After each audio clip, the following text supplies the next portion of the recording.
오후 예배에 나오신 여러분들을 진심으로 사랑하고 축복합니다. 주님 홀로 영광 받으시는 예배가 되기를 간절히 소망합니다. 예배를 드리는 우리들에게도 하나님의 크신 은혜 베푸셔서 새로운 또 한 주간을 살아갈 수 있는 힘을 주시기를 간절히 축복합니다. 미국 인디언 가운데 나비호라는 부족이 있습니다.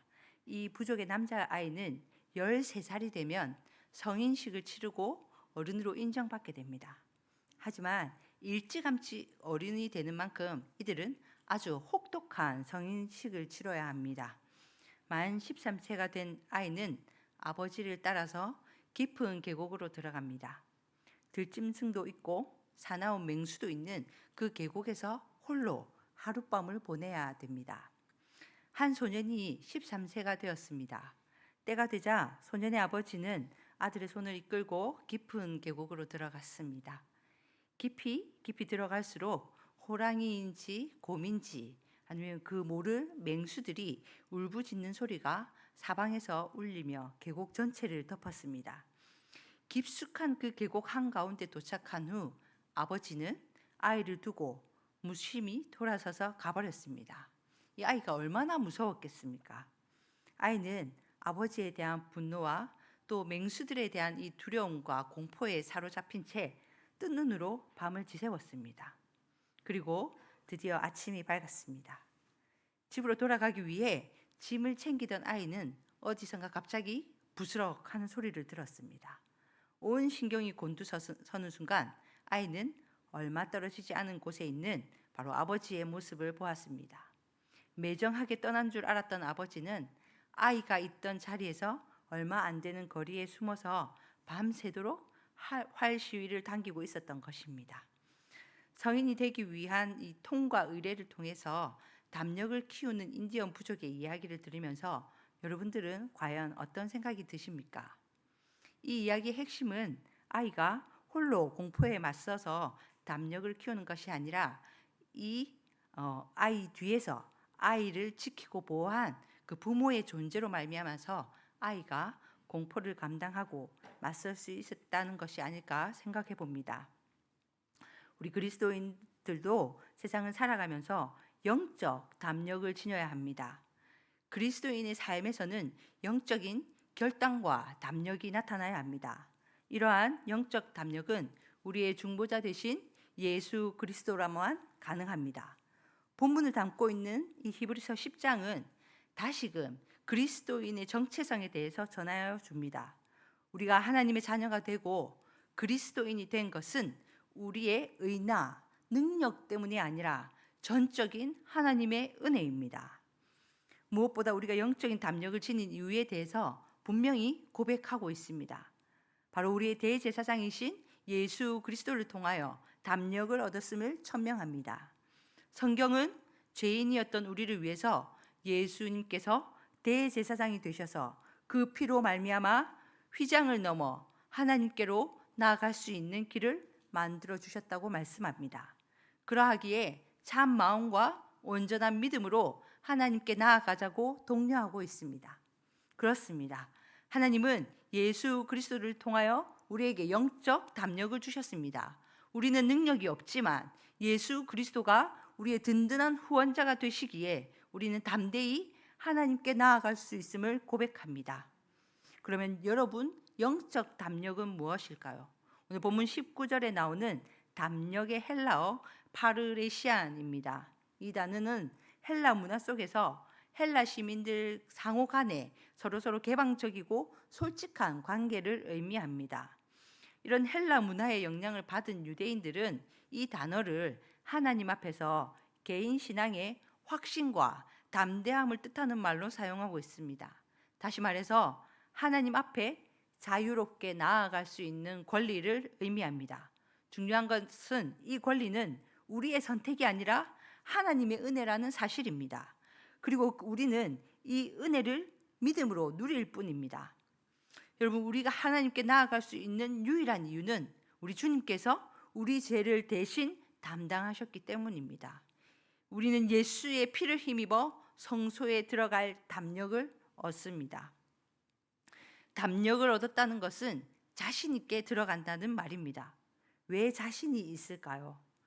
예수의 피가 우리의 모든 죄를 다 씻었기 때문입니다. 과거에 막혀있던 휘장이 예수님의 십자가 사건으로 열렸습니다. 제사장이신 예수님께서는 죄인이 완전하게 용서받고 하나님께 나아갈 수 있는 새로운 길, 생명의 길을 열어주셨습니다. 예수님을 믿는 자에게는 하나님의 자녀가 되는 특권이 주어집니다. 하나님의 자녀라는 특권과 함께 언제라도 하나님 아버지께 나아갈 수 있는 권한도 주어집니다. 구약시대에는 오직 대제사장만이 중보자로서 하나님의 임재의 장소인 지성소 안에, 그것도 단 1년에 딱 한 번만 들어갈 수 있었습니다. 그러나 예수 그리스도의 십자가의 보혈로 우리가 성소에 들어갈 담력을 얻었습니다. 이것은 하나님의 자녀로서 누리는 놀라운 특권입니다. 오늘 본문에서는 예수님의 찢긴 몸과 찢어진 휘장을 통해서 살 길이 열렸다고 말씀합니다. 예수님을 통해서 하나님께로 나아갈 수 있는 살 길이 열렸다는 말씀입니다. 우리가 하나님께 나아가는 데는 그 어떠한 다른 대제사장의 중보도 필요하지 않습니다. 우리는 오직 완전하고 대제사장이신 예수님을 통해서 하나님께 나아갈 수 있는 것입니다. 그리하여 예수 그리스도를 통하여 우리는 영적 담력을 얻습니다. 그리고 담대히 하나님께 나아갈 수 있게 되었습니다. 그러나 우리의 신앙과 삶의 자리에 영적인 틈이 있음을 고백합니다. 우리 안에 있는 영적 불안함과 혹은 낮은 영적 자존감으로 하나님의 은혜를 신뢰하지 못할 때가 많습니다. 한별 목사님이 쓰신 책 중에 흔드심이라는 책이 있는데요. 여기서 영적 담력을 그리스도인에게 있어서 꼭 있어야 할 전제로 영적 전제라고 말을 하고 있습니다. 시대나 상황에 따라 변하지 않고 항상 필요한 영적 진리이기 때문입니다. 영적 담력은 믿음에 있을 때 생깁니다. 이 땅에서 얻는 담력은 깡이지만 믿음의 담력은 하늘에서 내려옵니다. 하나님이 하늘에서 말씀으로 주신 믿음이 곧 영적 담력임을 설명합니다. 그렇습니다. 영적 담력은 우리의 힘과 능력으로 채워지는 것이 아니라 하나님께서 주신 또 다른 우리의 믿음의 표현입니다. 우리가 세상을 살아가면서 아무리 답답한 환경을 만나도 근심하거나 두려워하지 않을 수 있는 것은 바로 우리가 상속자이기 때문입니다. 믿음의 사람은 어느 날 갑자기 쓰나미처럼 고난이 밀려와도 평안과 감사로 돌파할 힘이 있습니다. 그러하기에 히브리서 기자는 다시금 은혜의 보좌로 담대히 나아가도록 바로 우리를 권면하고 있는 것입니다. 히브리서 4장 16절 말씀입니다. 그러므로 우리는 긍휼하심을 받고 때를 따라 돕는 은혜를 얻기 위하여 은혜의 보좌 앞에 담대히 나아갈 것이니라. 아멘. 그렇다면 우리는 이 영적 담력을 얻기 위해서 어떻게 살아가야 할까요? 첫 번째는 온전한 믿음으로 나아가야 됩니다. 히브리서 오늘 본문 22절입니다. 우리가 마음의 뿌림을 받아 악한 양심으로부터 벗어나고 몸은 맑은 물로 씻음을 받았으니 참 마음과 온전한 믿음으로 하나님께 나아가자. 아멘. 여기서 말씀하는 온전한 믿음이란 예수 그리스도를 나의 구원자로 믿어 그리스도의 장성한 분량에까지 이르는 그 믿음을 말하는 것입니다. 에베소서 4장 13절에는 우리가 다 하나님의 아들을 믿는 것과 아는 일에 하나가 되어 온전한 사람을 이루어 그리스도의 장성한 분량이 충만한 데까지 이르리니 아멘 이라고 말씀합니다. 우리가 가져야 할 두 번째입니다. 우리가 믿는 소망을 붙들라고 말씀하십니다. 오늘 본문 23절인데요. 또 약속하신 이는 미쁘시니 우리가 믿는 도리의 소망을 움직이지 말며 굳게 잡고. 믿음으로 살아가는 삶의 증거는 어디에 소원을 두고 살아가느냐, 무엇에 소망을 두고 살아가느냐입니다. 성도는 하나님의 언약이 때가 되면 하나님께서 반드시 이루신다는 믿음과 소망을 갖고 살아가야 합니다. 우리가 믿는 도리의 소망을 굳게 잡는 것은 선택이 아니라 바로 필수입니다. 그러므로 하나님 아버지를 믿는 믿음, 주 예수 그리스도를 믿는 소망을 굳게 잡아 흔들리지 말고 움직이지 않는 견고한 반석 같은 믿음으로 살아가야 하겠습니다.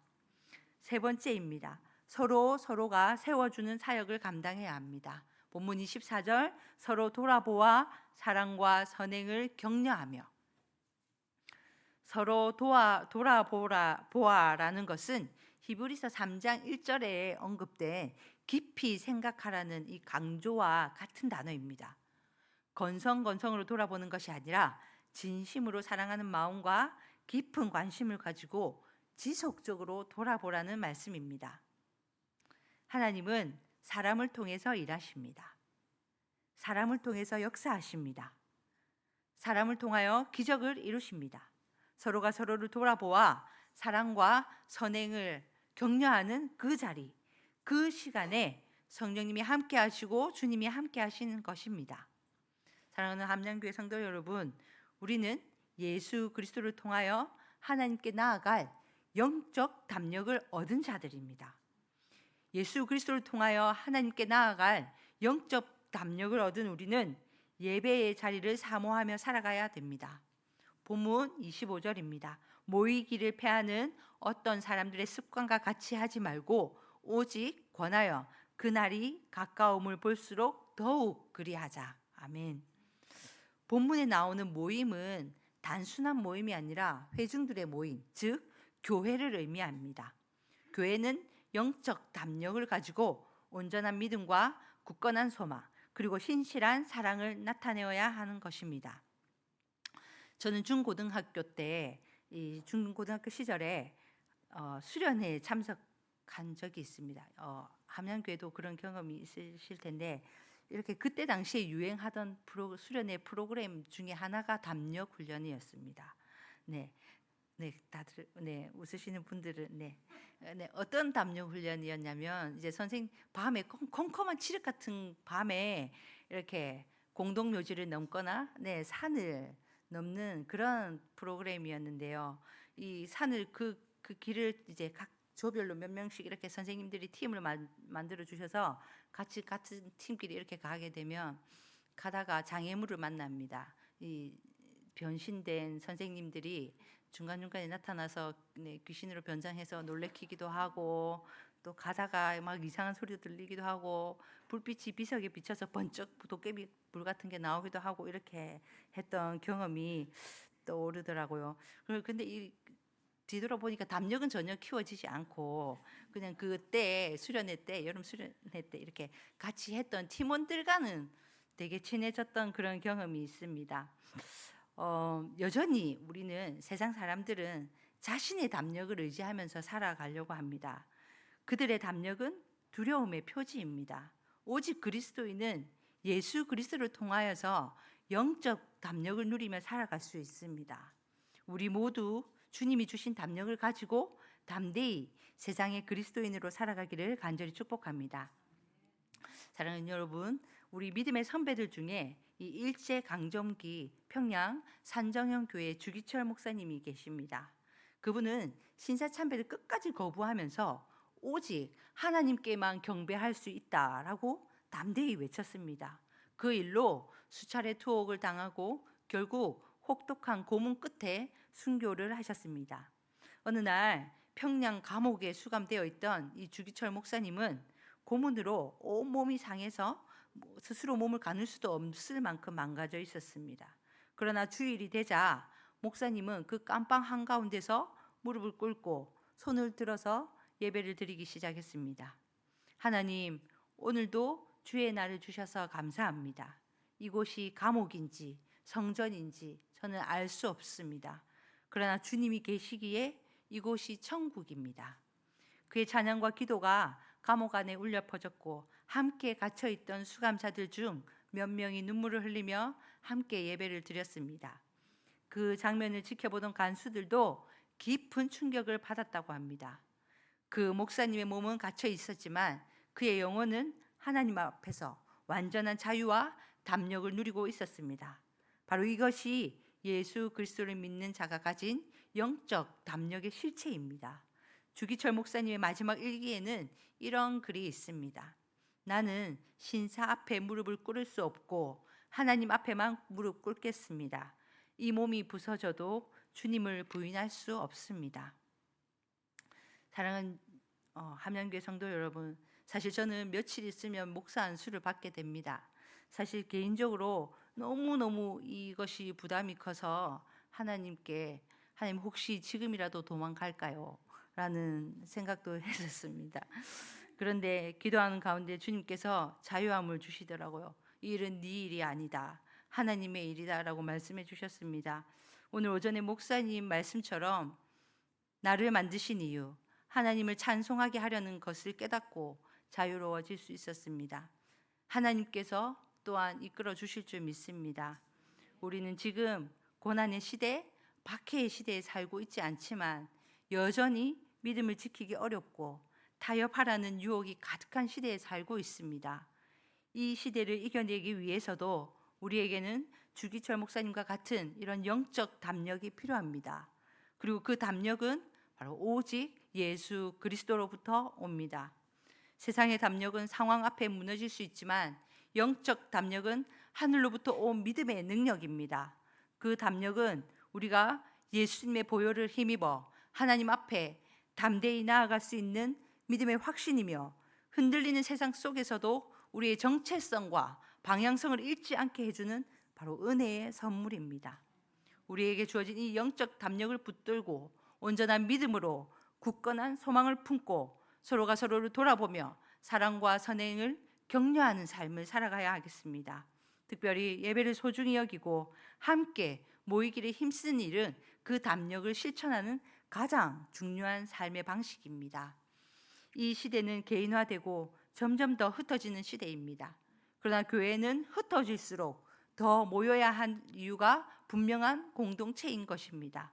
우리의 영적 담력은 혼자가 아닌 공동체 안에서 자라고 열매 맺을 수 있습니다. 그러므로 여러분, 이번 한 주간도 예수 그리스도가 우리의 대제사장이 되시며 우리를 위해 늘 중보하고 지키시는 분이심을 믿으며 세상 속에서 담대히 믿음으로 사랑으로 살아가는 저와 여러분 되시기를 간절히 축복합니다. 담대하라, 내가 세상을 이기었노라 하신 그 주님의 음성을 마음에 새기며 우리 모두 영적 담력을 가지고 세상 속에 그리스도의 빛과 향기를 드러내는 복된 삶을 살아가시기를 주님의 이름으로 간절히 축복합니다. 함께 기도하시겠습니다.